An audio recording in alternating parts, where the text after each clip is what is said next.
a lot of people might cancel or hate me on this, pero there are a lot of religions that actually practice this, but they just have a different name or call it differently. Like, for example, this is in the Bible, ha. It says in Mark chapter 11, verse 24, "Therefore I tell you, whatever you ask for in prayer, believe that you have received it and it will be yours."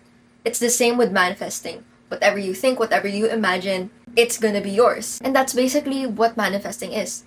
Whatever you pray to the universe, whatever you pray to God, whatever you think in your mind, whatever you assume, that is yours. It will happen. There's so much people who have experienced it. You're watching this video because you want to experience it. And it's actually really, really easy. There's so much laws na pwede mong aralin. But honestly, it's as easy as understanding this. Whatever you assume, whatever you think about yourself, your life, that is your reality. Yun yung mangyayari. If you don't believe me, listen to the story. I have a loved one that died. And it was very heartbreaking. When that person died, when my dad died, I thought that I don't deserve love anymore. Me and my dad, we weren't really in the best terms before he passed away. But whatever happened during that time, because we weren't really in a good state that time, I felt like I didn't deserve love. I didn't deserve happiness. I didn't deserve good things in my life. And I thought of that for such a long time. And it actually manifested into my life. But that's a long time ago. Another instance is when you were a kid, let's say you were craving this thing and bigla your mom would cook it for you for dinner. Diba minsan ganon? You have instances like that. Like earlier, I was just thinking na, oh my gosh, gusto kong Starbucks. I know now one of my tito will bring home Starbucks. My tito called his wife and was asking, ano yung gusto ko sa Starbucks?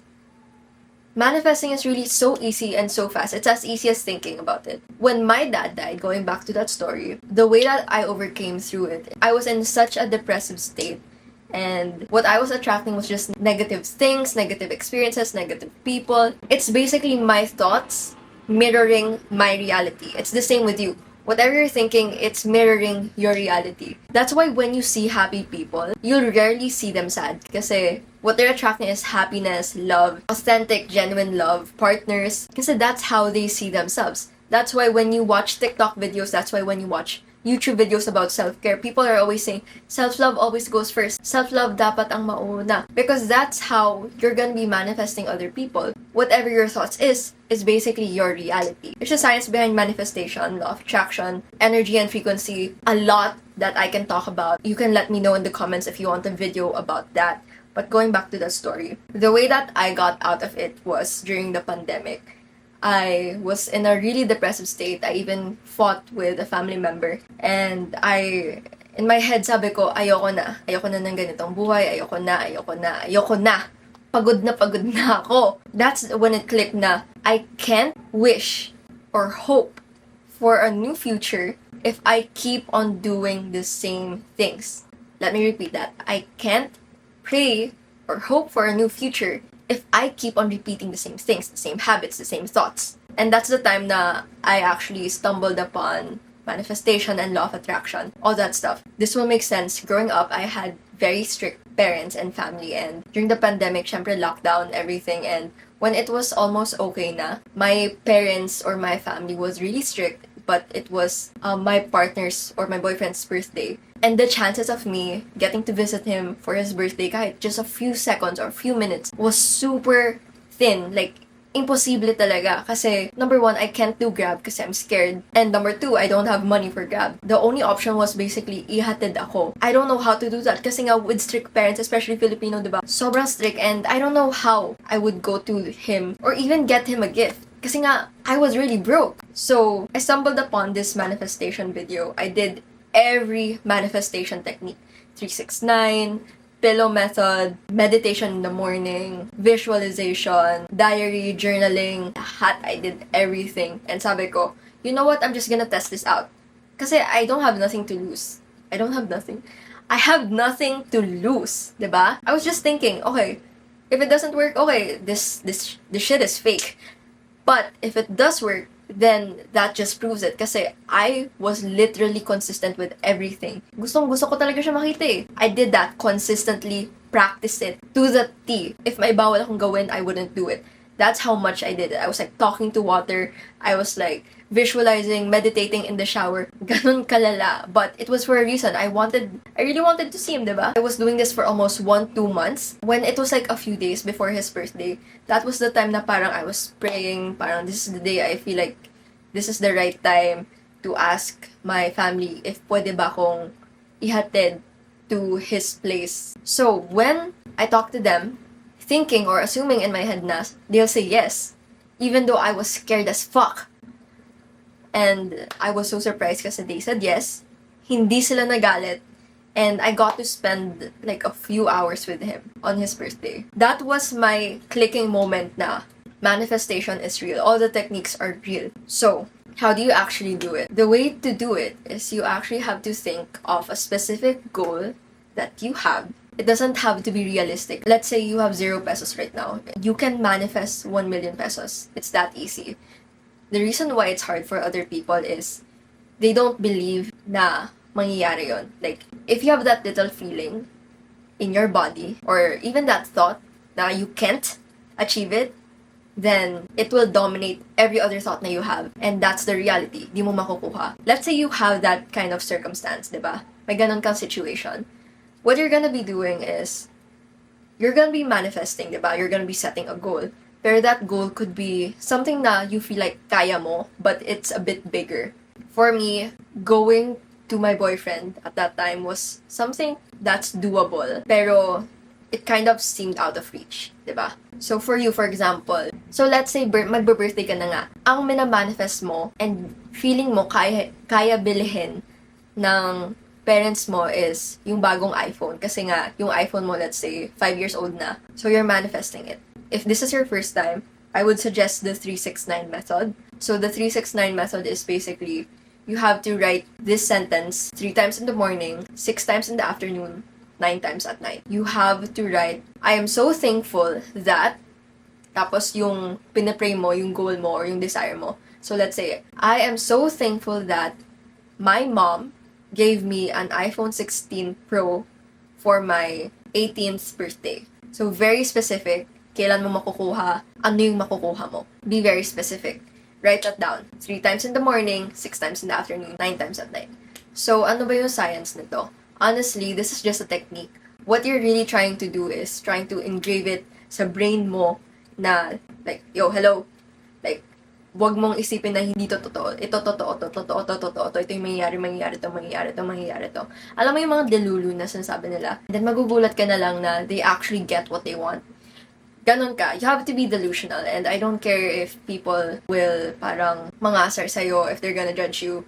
Let them do what they want to do. Kasi first of all, this is your manifestation. This is something that you want.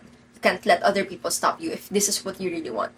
That's how you're gonna be manifesting something. For me, when I was in that depressive state, and sabi ko na nga, sa inyo, ayoko na, pagod na, I wanted to get out of this. I wanted more money. I wanted to save money. I wanted to become a content creator. I wanted to blow up on TikTok. And as you can see, I've done all of those things. And I've wanted that since I was 6 years old.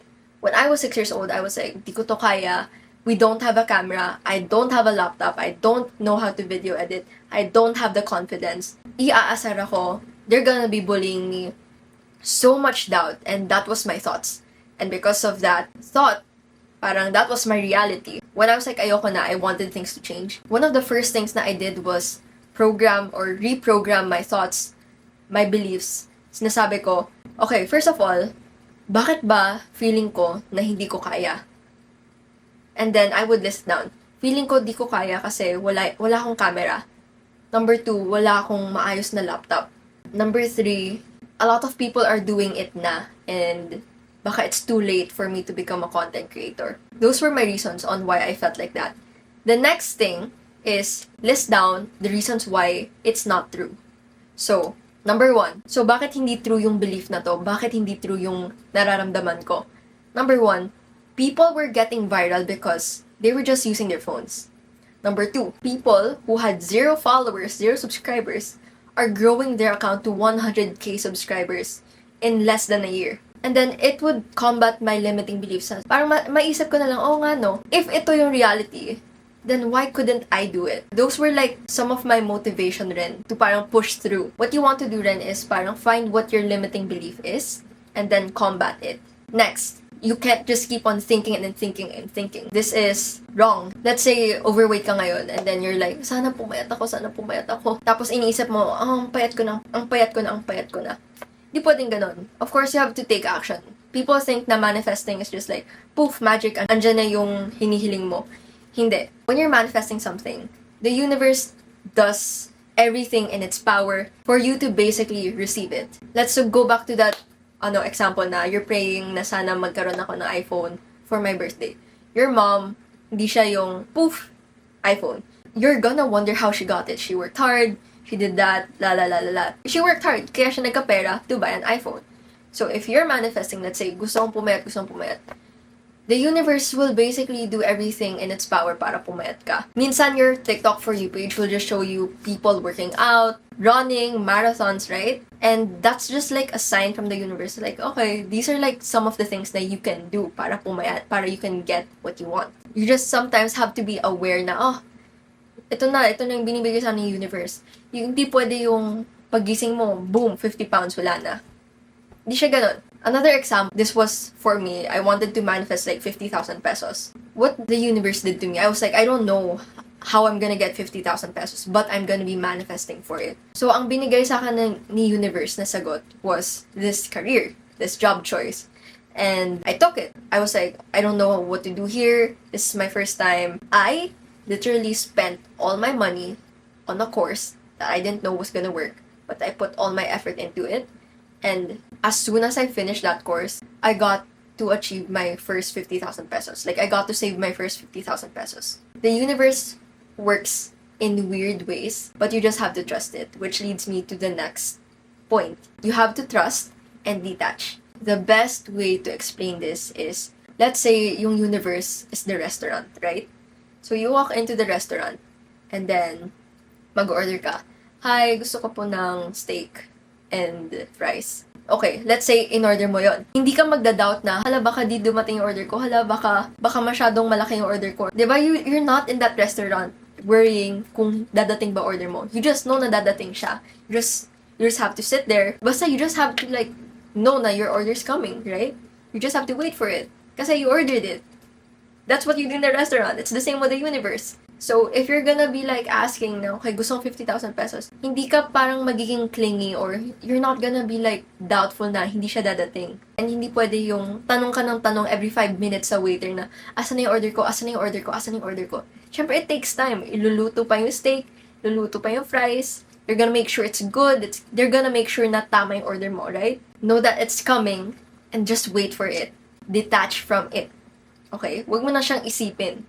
I keep on yapping, pero that's basically how you can manifest or how you can start manifesting. I hope this inspired you to live a better life, become a better version of yourself, because it is literally 100% possible. Stop holding yourself back. Like and subscribe. It would help so much because I would know that you like videos like this, and I hope this helps you out. See you in the next video.